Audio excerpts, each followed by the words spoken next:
Difference between arteritic and non-arteritic anterior ischemic optic neuropathy.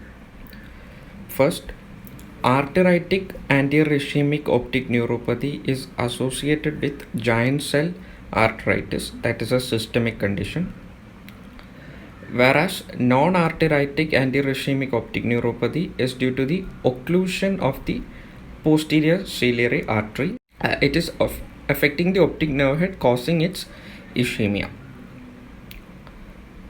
Presentation of arteritic anterior ischemic optic neuropathy is by bilateral sudden severe loss of vision. The bilaterality is not simultaneous but occurs one and then after some time the other will occur. So in between we can intervene. Whereas non-arteritic type, there is unilateral, sudden, not severe as arteritic, but moderate loss of vision which will improve gradually. Often this occurs when person wakes up from sleep because of nocturnal hypotension, which has been told as a predisposing factor. Associated symptoms in arteritic include the pain in the temporal region because of the giant cell arteritis and also the periocular pain. And there can be transient loss of vision, that is called the amaurosis fugax. In 50% of the untreated cases of giant cell arteritis, there is polymyalgia rheumatica involving the proximal muscles like biceps, shoulder. Whereas in non-arteritic type, there is no pain and no amaurosis fugax. What are the predisposing factor? In arteritic, it is due to the giant cell arteritis, and it occurs more commonly in females, whereas non-arteritic type is occurring more commonly in males. In non-arteritic type, the predisposing factor are crowding of the optic nerve head, that is, the physiological cup will be either small or may be absent. There is crowding in the optic nerve head region. Secondly, diabetes mellitus.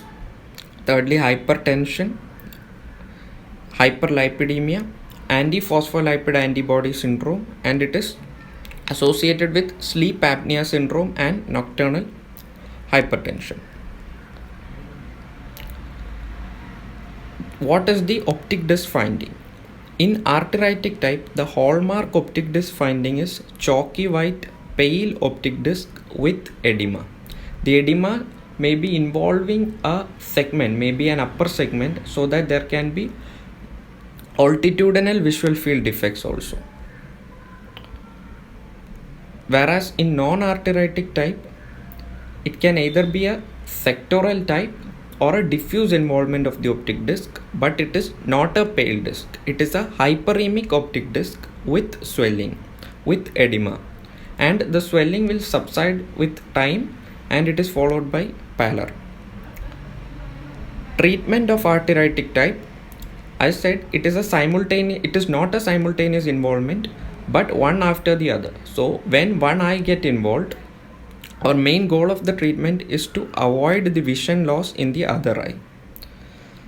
For this, we use IV methylprednisolone, first given IV, then followed by oral dosage, which we will taper down in about 4 weeks. But this is not having a very good prognosis. In up to 25% of the cases, the simultaneous eye also will be, the other eye will also be involved. Whereas in non-arteritic type, it is a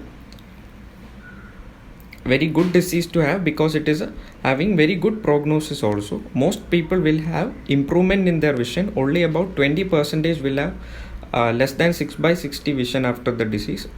50% of the people is having 6/9 or better vision without even any specific ocular treatment. Only the predisposing factors like the diabetes, hypertension need to be treated.